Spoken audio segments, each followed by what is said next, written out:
Hello, welcome back to another episode of Bastions and Basilisks Monsters Edition. This time talking about the Sluagh. A soul about to leave its physical body gives off a peculiar scent, usually unnoticed by mortal creatures, but the undead fae called Sluagh can smell and track down its location with frightening ease. Unlike most fae, Sluagh are undead, possessing strong connections to negative energy and mortal souls. Sluagh collect the souls of those close to death and bring them to feed their queen. Most Sluagh appear bald-headed with rounded ears, sharp teeth, glossy black eyes, and scrawny bodies. Their rib cages show through their skin, which is translucent and soft as velvet. Sluagh can become ghostly and corporeal for brief periods. They use this power to stalk their prey to great effect. Sometimes the glimpse of a Sluagh is mistaken for a ghost sighting. Side, Fallen of the Wild Hunt. The Wild Hunt is both a group of inexplicable fae and the name for the contest where they hunt their prey. These riders create a group of pure chaos, haunting just for the thrill of the chase. One legend among fae is that the first Sluagh arose when a member of the Wild Hunt dueled a mortal and the two struck killing blows simultaneously.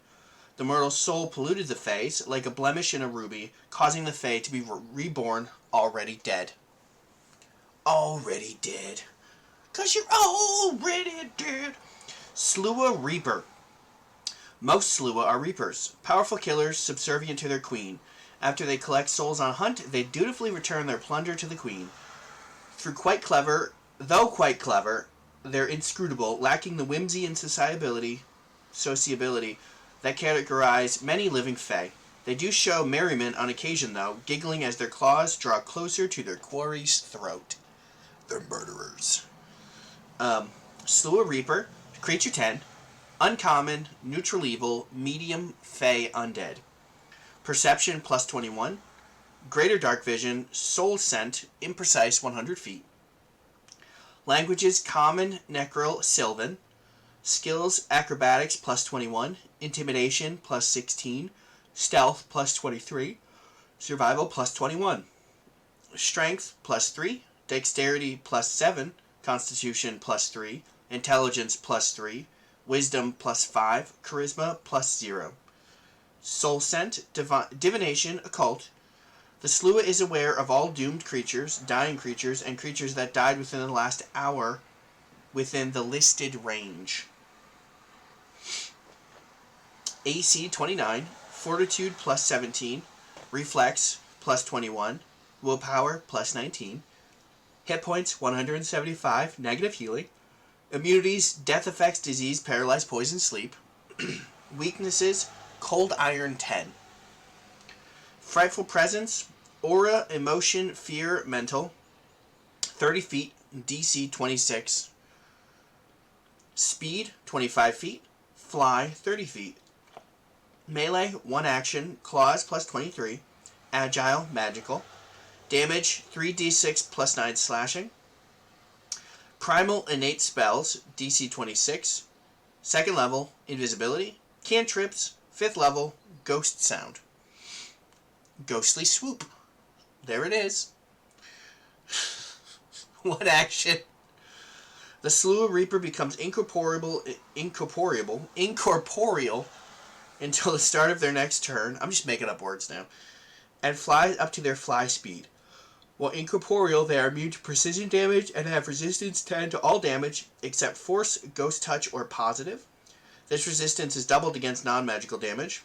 After using Ghostly Swoop, the Sluagh Reaper can't use it again for 1d4 rounds. Sneak Attack.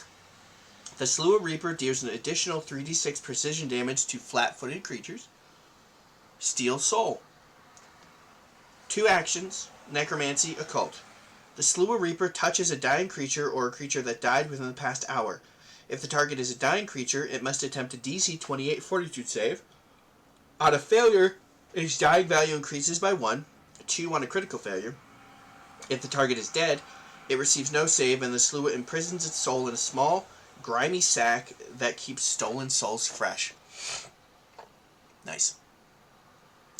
The sack is magically locked. Any Sluagh can open it without difficulty, but any others must pick the lock, DC 35, or use Dispel Magic, 5th level, counteract DC 32. A creature can interact to empty and unlock sack which frees the souls but doesn't return them to life. While a soul is imprisoned, it can't be brought back to life by any means short of wish or miracle. The sack can hold 12 souls at a time. Sluagh Reapers typically attempt to return the souls to a queen so she can devour them. Queen Sluagh. A Queen Sluagh grows more powerful by devouring souls collected from underlings or drained directly from their proboscis. The muscular tongue inside is tipped with cartilaginous, barbed quill that feeds the queen not only the soul, but the strength of its owner. A queen conceals her nest deep in a secluded area, such as a forest or graveyard. Queen Sluagh, creature 18, rare, neutral evil, huge, fey, undead. Perception, plus 21. Greater dark vision. Soul scent, imprecise, 200 feet. Languages, Aklo, Common, Necrol, Sylvan. Voice of the Soul. Skills, Acrobatics, plus 29. Athletics, plus 35. Deception, plus 30. Intimidation, plus 32. Stealth, plus 29. Survival, plus 31. Strength, plus 9. Dexterity, plus 5. Constitution, plus 9. Intelligence, plus 7. Wisdom, plus 7. Charisma, plus 4. Soul scent, divination, occult, as Sluagh Reaper. Voice of the Soul. A Sluagh queen knows any language of a creature whose soul they've devoured and can perfectly mimic its voice. Mimic its voice by attempting a deception check to lie with a plus 4 circumstance bonus. That's ridiculous. AC 41, Fortitude plus 35, Reflexes plus 27, Willpower plus 33. Hit points 417. That's a weird number. Negative healing. Immunities, death effects, disease, paralyzed, poison, sleep. Weaknesses, cold iron 15, positive 10.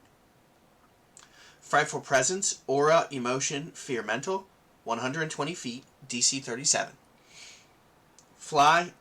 Speed 30 feet, fly 80 feet, melee 1 action, proboscis plus 35, reach 20 feet, damage 3d10 plus 17 piercing plus improved grab. Melee 1 action, claw plus 35, agile, magical, damage 3d10 plus 17 slashing, ranged 1 action, negative ray plus 31. Aw, why don't you be positive, Ray? Magical, negative, range 100 feet, damage 78 negative. Just 78 negative, okay. Primal innate spells, DC 41. 9th level, overwhelming presence. 7th level, visions of danger. A swarm of Sluagh Reapers. 2nd level, invisibility at will. Cantrips, 9th level, ghost sound. Call of the Damned. 2 actions, auditory. The queen sends out shrieks to all Sluagh within 1 mile, summoning them to her. This typically calls 2d4 Sluagh Reapers. If the queen is facing foes strong enough to threaten her, these are likely too weak to pose a threat, but can assist by fetching items or getting in an enemy's way. Eat Soul. 2 actions, necromancy occult. The queen touches a dying creature or a creature that died within the past 1 hour with her proboscis. If the target is dying, it must attempt a DC 41 Fortitude save. On a failure, its dying value increases by 2, 3 on a critical failure. If the target is dead, the queen devours a soul. Unless the queen is destroyed, the target can't be returned to life by any means, even powerful magic such as wish. Ooh. Ghostly Swoop as Sluagh Reaper, so there it is.